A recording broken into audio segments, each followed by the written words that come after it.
It is 11 o'clock. Welcome back in on this Football Friday. It's Black Friday. I know many folks are out and about. Thanks for taking us along wherever you are on the Jocks 94.5 app. Our next guest, he'll be making the drive. I assume he's going to take Highway 280 all the way down to Auburn, Alabama. Mike Rodak, who covers the Alabama Crimson Tide for Bama 247. Or are you taking the Paramount jet down to Lee County? Which are you doing? Are you driving or are you taking the jet?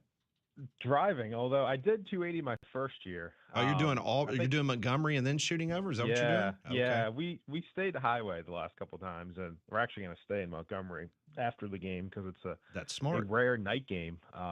So we'll be getting out of there probably. Oh, who knows? 1 a.m., 2 a.m., somewhere in that range. I think you're being optimistic.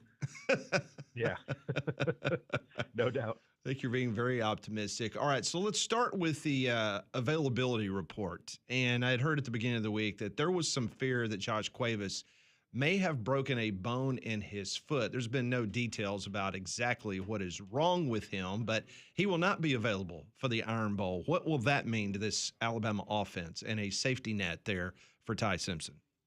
Yeah, it didn't seem like there, was a whole lot of question in terms of his availability with him being ruled out, right away on Wednesday. It wasn't, a case of them dragging it out. So, if they do happen to play next week in the SEC championship game, that would be interesting to see, if it's just as quick to rule him out for the game. But yeah, it's going to be a lot of Caleb Edwards. I think is really the direction where it points, especially with Danny Lewis also out, and that's kind of been, I don't want to say a sneaky absence, but it's been something that he technically opened the season as their second tight end, Danny Lewis. He's just barely played because of his foot injury as well. And the one game that he really did play and was noticed was the Missouri game when he had to catch down the sideline. So you're really missing your two top tight ends in theory. Now, Edwards has played most of the year as the number 2 tight end. I don't think has made as big of an impact as Cuevas, certainly as a pass catcher, and he's just a freshman. So different situation for him, but he's going to have to step up in this game, not only potentially in the passing game, but also, as a blocker against Auburn's front seven, which is pretty good. So he's your number 1 in this case, and I would expect him to play a pretty heavy workload of snaps. And I think your number 2, man, you're looking at probably Jay Lindsey or Marshall Pritchett. Pritchett not having really played very much on offense, the freshman who did play this past week against Eastern Illinois, and is probably more of a threat in the receiving game, whereas Lindsey's more of a blocking threat, but a very inexperienced tight end where I'm entering this game. There's so many storylines, Mike, going into this game, and we don't have we spent a lot of time discussing, digesting those storylines. But if there's maybe a couple of points, matchups, facets of this game that we could get tomorrow night at Jordan-Hare that's not being talked about enough, what would that be? Yeah, I think it's, in terms of the pass protection for Alabama, Auburn's defense is good. And I think maybe Alabama fans kind of overlook Auburn in general because of how the season has gone record-wise. But, the defense in terms of the advanced stats is right up there with some of the best defenses that they've played. One of the websites that kind of does their advanced analytics and adjusts for opponents and all that has them, I think, 12th. Which is right behind South Carolina and LSU, and obviously Oklahoma's in the top 3 or 4. All 3 of those defenses have given Alabama a lot of problems, these last few games. So statistically, Auburn's right there, and with the pass rush kind of getting to Alabama in the Oklahoma game, the running backs kind of not being as strong in pass protection in that particular game, I would have some questions. Xavier Atkins has been one of the better pass rushers in the country, I think at 7.5 sacks, and they've played some other top 50 pass rushers, a couple at Missouri, Taylor Wine at Oklahoma, one at South Carolina, Brian Thomas, and pretty much every game that Alabama's played a top 50 pass rusher right now, that guy's had a sack at least. And a couple of those guys had strip sacks, like Wine had one, and I think Zion Young at Missouri had one. So you got to, you start turning the ball over again like you did against Oklahoma, that's what's going to get you in trouble. So I don't know if that's an underrated part of this game, but it's to me the key matchup is if Auburn's defense starts turning you over and really limits what this offense can do, that gives Auburn a chance in a game where obviously they're kind of outmatched in terms of the quarterback and their own offense. But that's where it starts to me. Auburn's offense has found new life over the course of the last few games. Once Hugh Freeze left the building, it appears that they kind of took off the handcuffs, and this offense really started percolating. But this Alabama defense, it's one that in the fall camp, we all thought that it had the potential of being one of the better defenses in Tuscaloosa. And you look up, and they're a top 10 defense, so the number one statistical defense in the SEC. How can Alabama limit what Auburn has been able to do successfully the last couple of games? Yeah, I think it's going to start with limiting quarterback runs. You haven't had to worry about that. Well, I was thinking, Nussmeier at LSU, that wasn't a big factor with him. Obviously, John Mateer had a few. He had a touchdown run. Lenore Sellers, you had to worry about it, but it hasn't been every single game. Aguilar at Tennessee wasn't, the big factor. So this is a game where you probably have to worry a little bit more about the +1 runs, as Kane Wommack calls them. I think you also have to worry about the wide receiver group probably more than just about any you've played this year. I mean, they've played some pretty good ones in terms of like Brazel at Tennessee and a couple others that are escaping me at this point in the year. But, Cam Coleman's probably the best that they've seen. So, we'll have to see if they can manage covering the back end and protecting against the big play through the air, but also, having the quarterback covered for potential runs. That's kind of the balance and the strategy you kind of have to work out, as a defensive coordinator, is what you're going to devote to each part of that. So, the defense has certainly gotten better each game, and kind of those big breakdowns that we saw early against Vanderbilt, we saw some against Missouri. Even the run defense against Tennessee was not very good. Like these past 3 games in particular, past 3 SEC games, they've really buttoned that down. And it's a really good defense. I'm not even sure right now if this defense has a first team all SEC player. Like, I don't think there's a single player that stands out to that level right now. Maybe Tim Keenan, gets that honor, but they have a lot of just really solid players that, are in a lot of cases are really experienced veteran players as well. And, this defense is right at the top of the SEC right now. Mike, there's so much on the line for Alabama and the implications of a win and a loss and what that could mean. If you had to guess, let's just go worst case scenario for Alabama fans. Alabama loses this game. What does that mean for Kalen DeBoer? Either the seat temperature or his immediate future at Alabama? Yeah, I mean, I think the temperature rises a lot. It's just hard to answer to what degree it rises. Is there enough momentum if they lose this game, especially if it's a bad loss, quote unquote? Like, would there be enough momentum to make a change right now? I can't sit here and be like, no, because look, we saw boosters coming out and talking early in the year after the Florida State loss, and arguably this would be the continuation of that if you missed the playoffs. So it would be a tough spot for Kalen, but at the same time, like, it's still, nothing's changed in the fact that it's still a massive buyout to pay. The market for head coaches right now is tight. There's more openings than there are really, great candidates for the job. So would it make sense to make a change right now? And I think at the very least, if you do lose this game, if you're Alabama, you go into next year knowing, the rope is pretty short.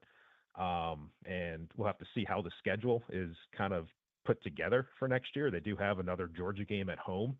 Are they going to put that early in the year as their SEC opener? And if they lose that game, what happens after that? I don't know. If you're keeping Kalen DeBoer after 2 seasons of missing the playoffs, which again I think is the likely outcome, at what point next season, is it 1 loss? Is it 2 losses? Is it 3 losses at the end of the year? Like, at what point would you consider making an in-season change if you're not going to do it now? So I don't know. There's a lot to think about. There's a lot obviously floating around out there on the internet, and to what degree it's true right now is kind of hard to tell. But it's a big game. I mean, without a doubt, it's a big game where you kind of have the pendulum swing from playing for an SEC championship to, being a 3-loss team and out of the playoffs again. That's a big difference. Mike Rodak joining us for a few more minutes from Bama 247 as we get a preview of the Iron Bowl. I know this is not particularly the game itself, but in regards to Ty Simpson, and I know you've brought this up before about his future, we can all admit that the last couple of games have not gone quite like we saw at the beginning of the season for Ty Simpson. A lot of turnovers, but it begs the question, what happens if he decides to come back to Tuscaloosa for another year as opposed to going to the NFL? What would that mean for that quarterback room, especially for a Keelan Russell? Yeah, I mean, it's in addition to being a big game for Kalen DeBoer, I think it's also a really big game for Ty.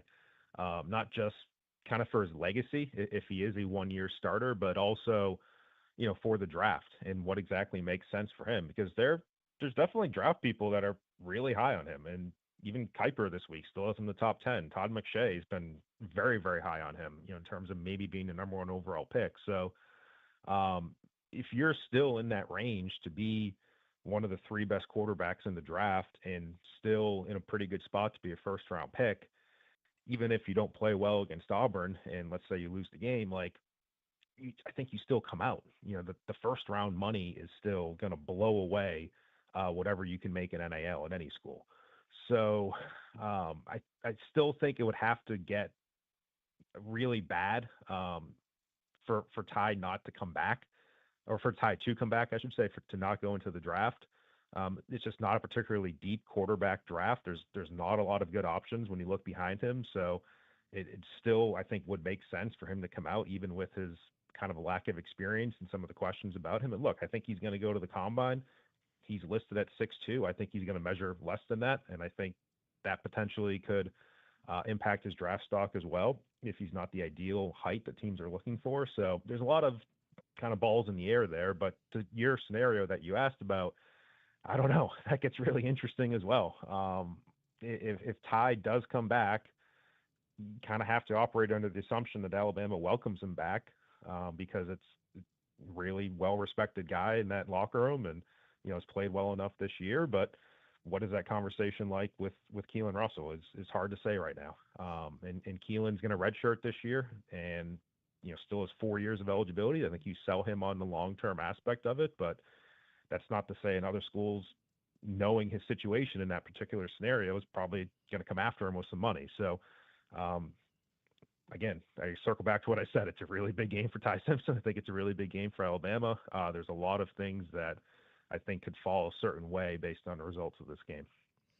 All right, I have to ask you a special teams question, because Alabama converts fourth downs at a 63% clip. They kick field goals at 61%. Do you sense that maybe Alabama will maybe tend to maybe go for it more on fourth down in the Iron Bowl based on the problems they've had with Connor Talty, or you think it will be business as usual?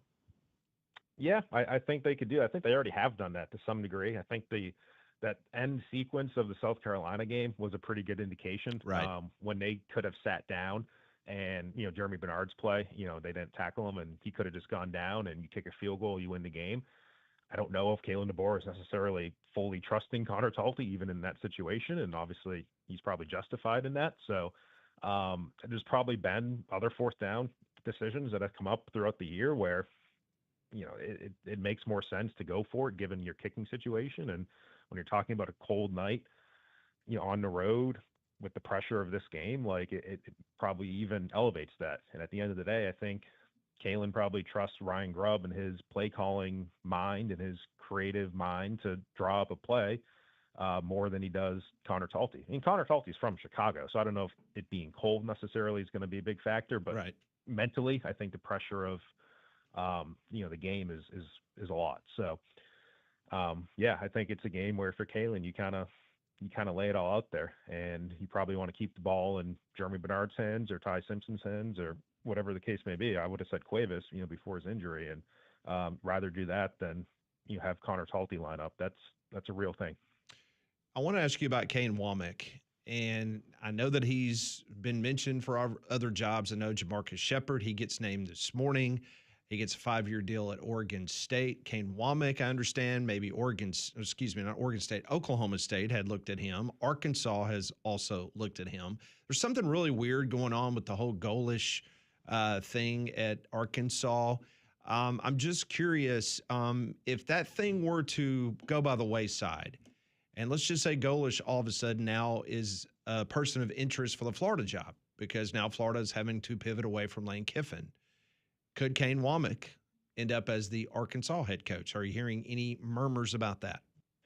Yeah, that's what it seems like would happen. John Talty reported that, I think, 2 days ago for CBS, that he would be the name to watch if Golish falls through. And I agree. The Golish thing was a little bit strange in the way that it kind of got reported. Was it Wednesday, Tuesday this week? And it just wasn't really echoed by people that you'd expect to be also reporting it. So, yeah, a little bit interesting. Obviously, there's, like you said, balls in the air with Florida. Seems like Florida's kind of given up on Lane. So, if that happens and if Kane becomes the head coach at Arkansas, good for him. I think that's a job that he's played there. His dad coached there. I think he would be a really good just cultural fit there. And he, like you said, earlier in the interview, it's been a really good defense for Kane. So yeah. I think he deserves those opportunities. And for Shepherd, yeah, I mean, it's going to be interesting to see, because his press conference is Tuesday, right, in Corvallis, and this team could be playing for an SEC championship next week, and they practice on Tuesdays. So, interesting to see how much longer he'll be around the team, just because it's exceptionally hard to do both jobs. You're trying to be a head coach of a team that's going to have to rebuild its roster through the portal and potentially have 7 more weeks of Alabama playing football if they go to the national champion.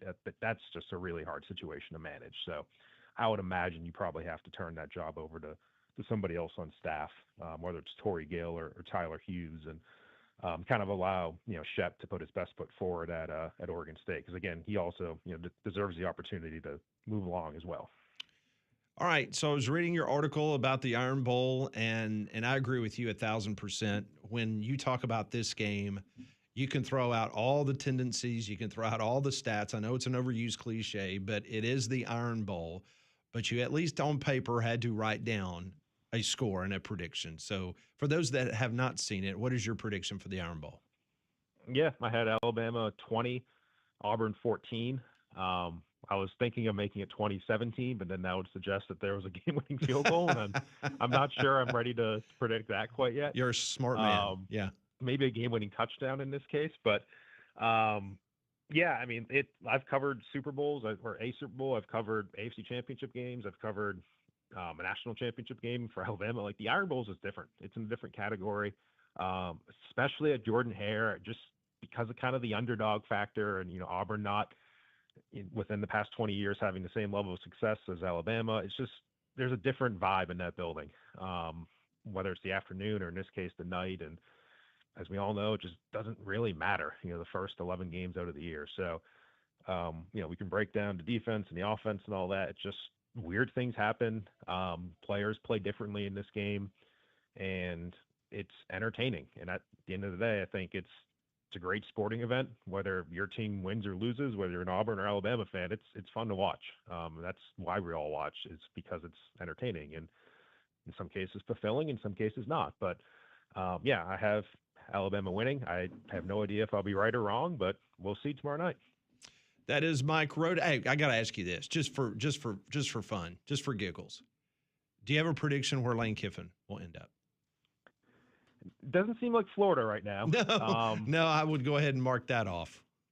I will say LSU, but I don't know. Even watching his interview this morning. I mean, it's Lane. I know it's you don't feel comfortable picking anything with Lane Kiffin. I get that. I was just curious if you had a fun prediction on where he's going to end up. I don't know if it's as big of a deal, kind of the back and forth as people make it out to be these days, just because players do the same thing with the portal, and you kind of have to just play out the string, whether you're in the playoffs or not. And it's just a different day and age where I don't know if it's this big controversy that he's still coaching Ole Miss right now. I don't know if it's, to me, that big of a deal as it might have been 10 or 20 years ago. It's, to me, the side story that it's going to be worth following is, let's say they win today.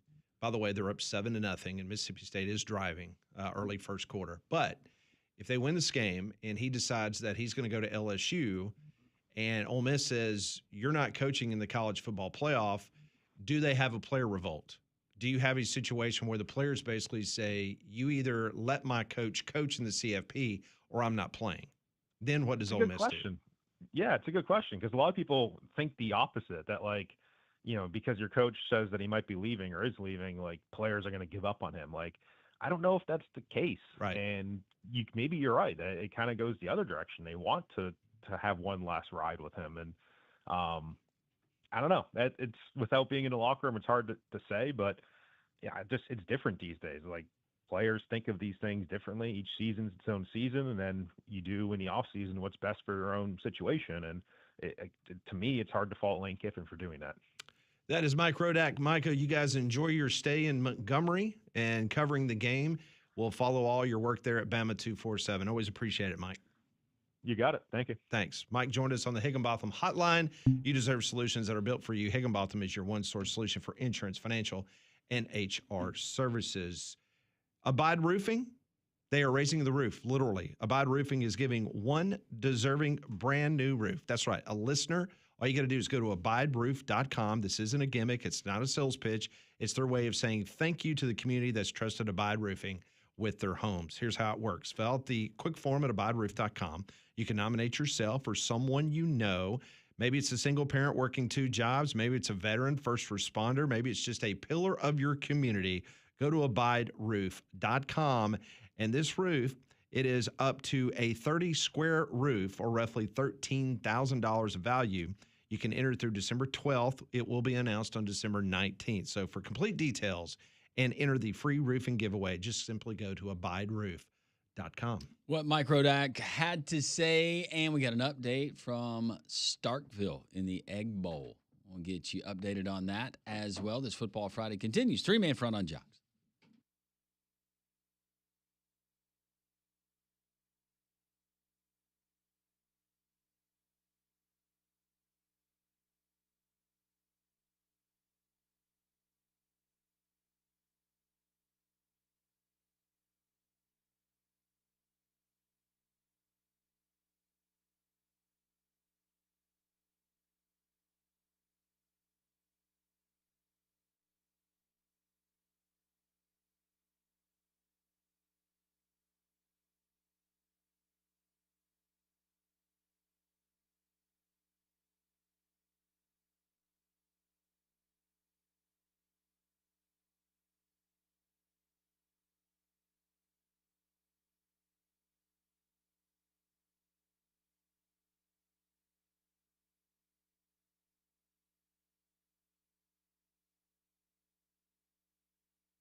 It is 11:25 on this Football Friday. If you're watching us on YouTube, Hello. you do not need to adjust your screen.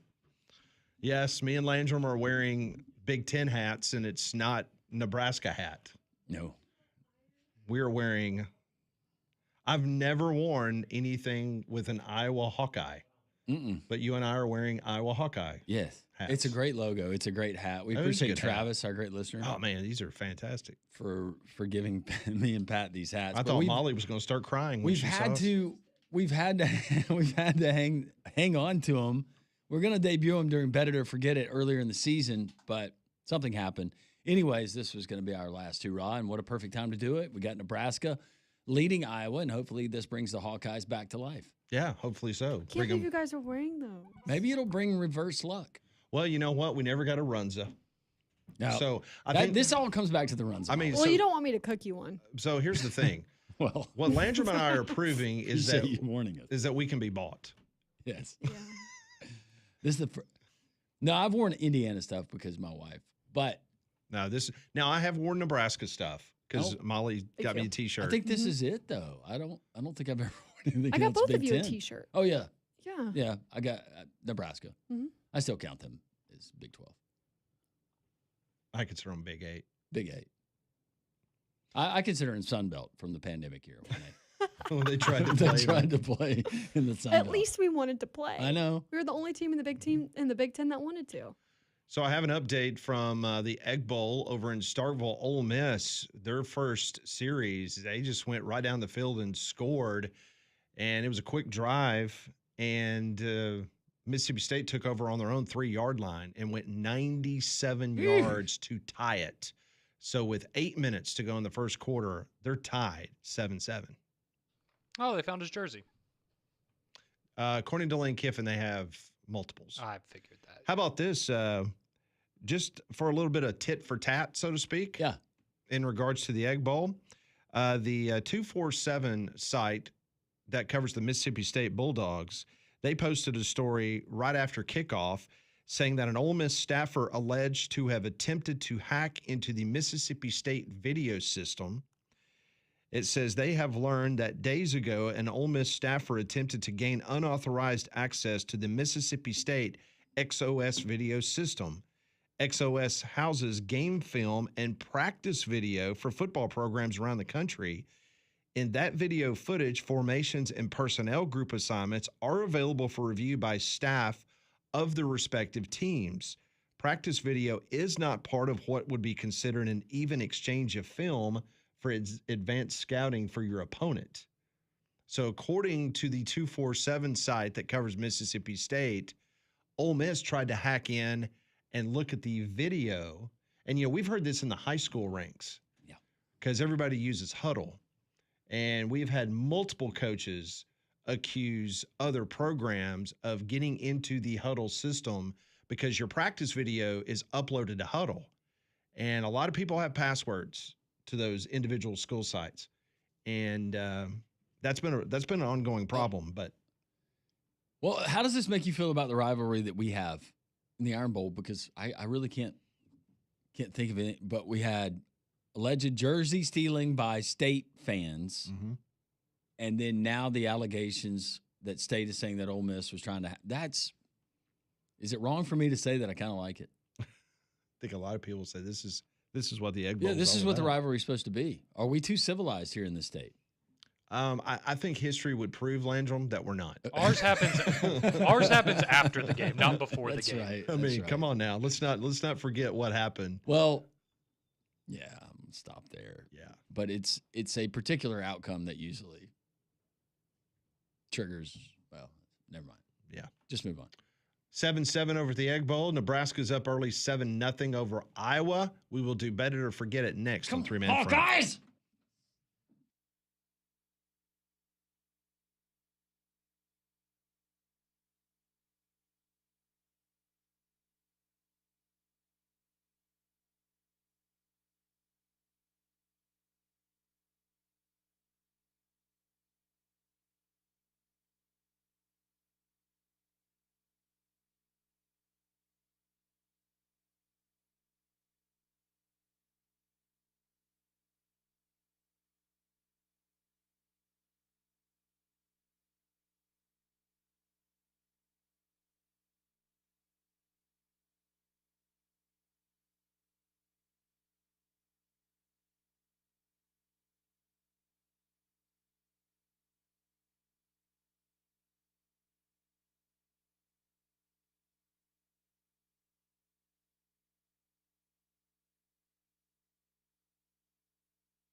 It's 11:34. Welcome back in. We are live on this Black Friday. A lot of coaching stuff going on.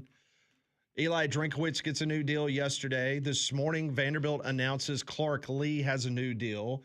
The University of Florida is officially now putting word out that they have moved on from Lane Kiffin. I told Brian Edwards that on Wednesday, did I not? I said, Florida ain't happening.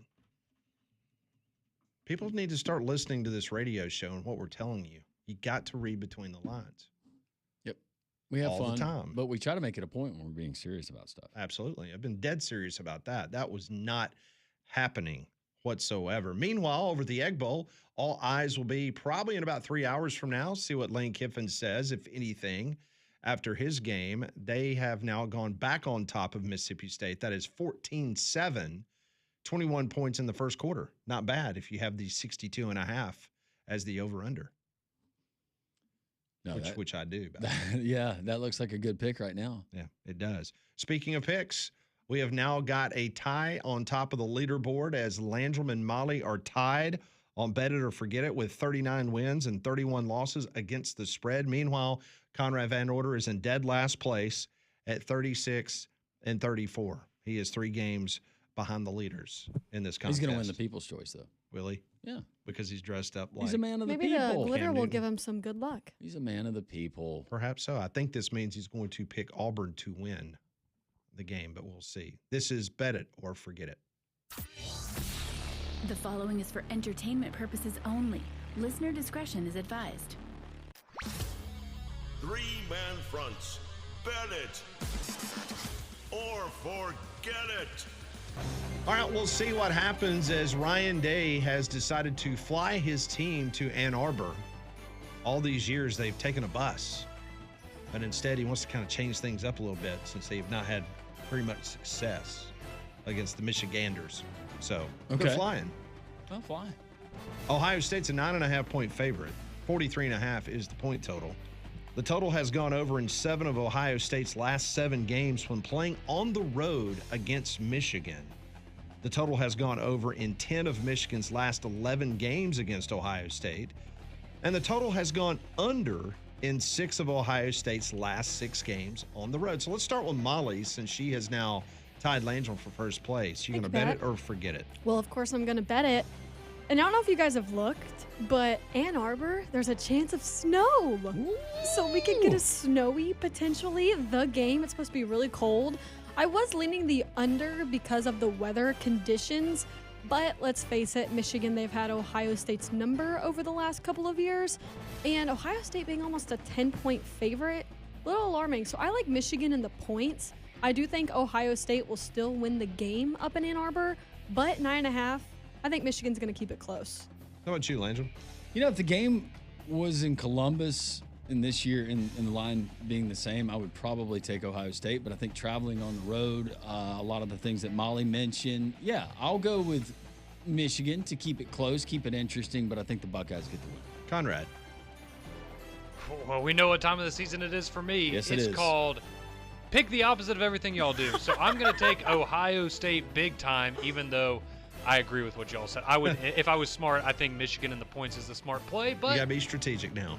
I don't playing a blame little you. catch up here. So Ohio State by 50. Look at that glisten. But you know what? I think not by 50, but I No, think I know. I was kidding. it's about that. better than an average shot that they win this game comfortably. They should win this game comfortably. They also should have done that like the last 4 years. So Especially last year. yeah, especially last year. Next game, Georgia and Georgia Tech. That's going to get underway here in about 3 hours from now. Georgia is a 13.5-point favorite. Georgia Tech, the point total is 59.5. The Bulldogs are 6-14 against the spread in its last 20 games when playing as the favorite, according to Vegas. The total has gone over in 4 of Georgia Tech's last 6 games against Georgia. The Ramblin' Wreck is 6-1 against the spread in its last 7 games played on a Friday. So let's start with you, Landrum. Bet it or forget it. I am going to bet this game. Last week it was not good for Georgia Tech. But I do think that this is the game they actually have been thinking about and preparing for. Now they're going to lay it all on the line. That's a lot of points. Give me the Yellow Jackets plus those points. All right, how about you, Conrad? Yes, I get to make my actual pick, which means that Georgia Tech's going to cover probably. I like Georgia big in this spot. I think Georgia Tech, we kind of seen them be exposed a little bit for still a solid team, but they're just nowhere near as good as Georgia in my opinion. But granted, last year I didn't think they were either, and it went to 7 overtimes. But I think Georgia, they cruise into the playoffs, cruise into the postseason. I like Georgia by at least 2 touchdowns. For this, I'm actually going to take the over in this game. Like you said, they've gone the last 6 games, 4 of the last 6 have hit the over. And, you know, despite Georgia Tech not, maybe, like Landrum said, being exposed the last couple of weeks, I do think it's still going to be competitive, and I like a higher scoring game. I like the over. Next game, Texas A&M and Texas. That is tonight. The Aggies, a 1.5-point favorite. Point total is 53.5. The Aggies, they're 5-11 against the spread, though, in their last 16 games. So they're not a moneymaker for you in Vegas. The total has gone over in 10 of the Aggies' last 10 road games. Texas, meanwhile, they're 8-0 straight up in their last 8 games there in Austin. How about that? Let's start with you, Conrad. I am going to take the over. I think this is going to be it's going to be a fun rivalry game where it's back and forth for most of the game. If I had to give a slight edge, I would go Texas A&M because I feel like at this point they haven't thrown up on themselves, so maybe they just won't this year. But yeah, I think Texas A&M the better team. I think Texas, though, shown a lot of improvement on the offensive side of the ball, so I'll take the points. The over. How about you, Molly? I like the Aggies to win and cover against the Texas Longhorns. I mean, like Conrad said, we haven't seen them throw up on themselves. I think they're going to go into this game extremely motivated, especially as to what's ahead. And plus, they're 3-1 against the spread in their last 4. I agree with that. I like Texas A&M. I think Elko has them dialed in, and they exact revenge. Next game, Vandy and Tennessee. Battle for the state of Tennessee. Tennessee is a 3.5-point favorite. The point total is 65.5. Vandy is 9-4 against the spread in its last 13 games against Tennessee. Tennessee is 12-2 straight up in their last 14 games at home. The Vols are 2-6 though against the spread in their last 8 games. So let's start with you, Molly. The earrings are still in play. I like Vanderbilt to cover. Landrum. Same with Molly. This is Diego Pavia. Are you kidding? Playing in Neyland, which may be the last time. Well, we'll see. We think it's the last time, right? As a Vanderbilt Commodore. I think it sets up perfect. And plus the line at being plus 3.5. Yeah. Give me them doors. Anchor down. Tennessee by 50. All right. You knew that was coming. Attaboy. Hey, I'm just saying, if I go 5-0 this week, That'll be really impressive. And there's a chance you There won't. is, yeah. There's Here a we chance go. You won't. The final game of this week's Bet It or Forget It. Oh, man. The Alabama Crimson Tide. Oh. We're going to go with the current spread, which is 5.5. 5.5 is the point spread that we're going with. 46.5 is the point total. The total has gone under in 7 of Alabama's last 8 games.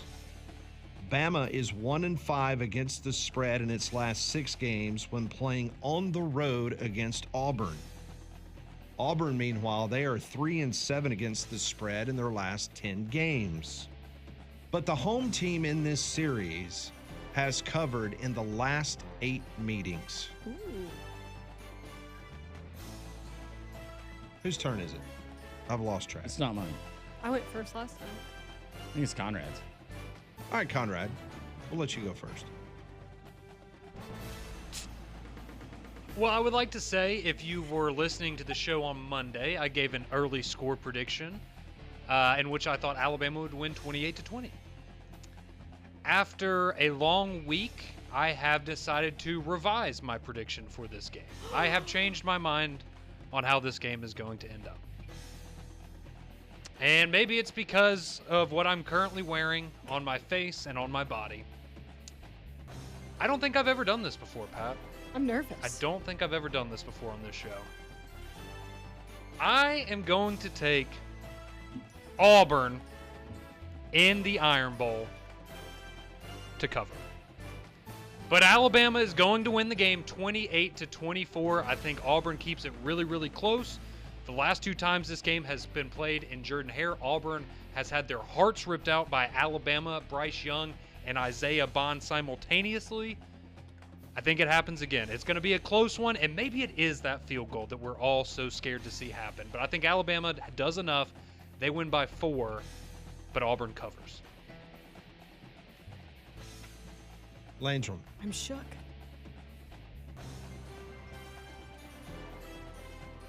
Ooh.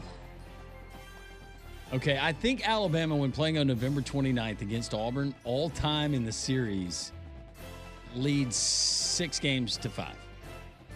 All of that being said, I agree. I think that Auburn keeps this one close. I liked it better when Bama 6.5, but I'll take Auburn plus the points. Molly. I haven't done it yet today, so I'm going to do it for this game. I love the under. Such an under person. I know. The first one I've taken today, though. I Oh, had to You're say crap. such I should an- have picked Alabama because now me and Landrum have the same pick. You're Dadgummit. such an undertaker. That's what you get for turning coat there, Benedict Arnold. You want to FaceTime during the game? I let the moment get the best of me. I was having too much fun. Yeah, sure. Well, you'll be on the plane. Yeah. Will you pay the air carrier rate? Absolutely. Absolutely. It's like $150 an hour or a minute. All right, so a recap. Landrum and Conrad, Landrum and Molly are in the lead. Hey, Ma. 8 games above 500. Hey, since we put on the Iowa hat, 10 unanswered. Just saying. So yeah, I think it's time for you guys to take it off. Molly. This reminds me of 2 years ago. I Was wasn't it- going to bring that was up. it you, Yeah, Conrad? I wasn't going to bring it up. Right when he took off the hat, we lost. Thanks, Conrad. You're welcome. If he loses this one, should we fire rule? Oh, there's a good run right there. Not yet. I was about to say, y'all need to be worried about that guy leaving, not Raiola. Yeah. All right, that's this week's Better Forget. When we come back, we're going to have a John Sumrall update. There's a couple of media reports out there that is indicating that a decision on his future at a potential couple of SEC schools could come Sunday morning. We'll tell you that next.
All right, we have an update from Starkville, Mississippi. Ole Miss drove down and missed a field goal.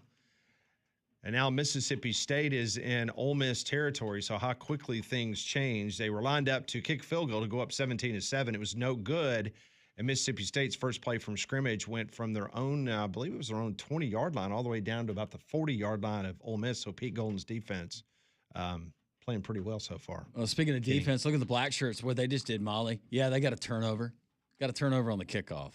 Special teams, all three phases. It's tied 10-10. Your offense is terrible. Make it up in defense. But and we made special a kick teams. in the snow. You did. It is snowing up there. Well, I mean, there's flakes. And it's so beautiful. It's not And now like Ole it's a Miss just blizzard. intercepted Mississippi State. So Oh, wow. it's getting crazy up there. All right, speaking of crazy, the coaching front. Let's give you an update of what's going on. What is going on? Earlier this morning, it was reported that Florida is moving on from Lane Kiffin. Yeah. And that now, and this is coming from multiple reports, including Pete Thamel and Pete Nakos of On3, that Florida has centered its attention on John Sumrall at Tulane. Now, Pete Thamel in his reporting reported the following. Tulane coach John Sumrall is expected to make a decision on his coaching future on Sunday morning. He's expected to choose between staying at Tulane and his outside opportunities that have included significant interest from Florida and Auburn. So the On3 sites on Florida, they are saying that Sumrall is now the major target for them, which is dangerous, Landrum. Yeah. Because Another group of 5 coach from the state of Louisiana. Well, after you just had Billy Napier. well, not only that, but now you are risking John Sumrall taking the Auburn job, and Florida is left there again with no coach. So if anybody in the state of Florida thought that the Florida job was one that was going to be, people were going to be tripping over themselves to try to get, they're fooling themselves, because Lane Kiffin is not going there. And I don't know. I have a hard time thinking that John Sumrall would take Florida over Auburn. But the only but, though, we should add is if there is something squirrely going on behind the scenes with negotiations with his representation and John Cohen in that camp about DJ Durkin and what that dynamic, any of the other things, how that works, might make it tough. all right, I'm reading between the lines here. Chris Lowe, who is in attendance there in Starkville. Mm-hmm. Someone sent me a picture of him standing in the end zone. He is there. I think so is Jimmy Sexton. I know that shocks a lot of people. Well, there you go. Chris Lowe just tweeted, even during the Lane Kiffin courtship, Sumrall has remained on Florida's radar, and as everything starts to clear, a deal could come together quickly with the Gators. Yep. This is what happens when, well, we'll get into it. But all just reports. But yeah, somebody's going to have to hire somebody. John Sumrall is going to be coaching an SEC school next season. Who's it going to be? If Chris Lowe is tweeting that, saying a deal could come together soon with Florida, could be the Gators. Get ready, Auburn.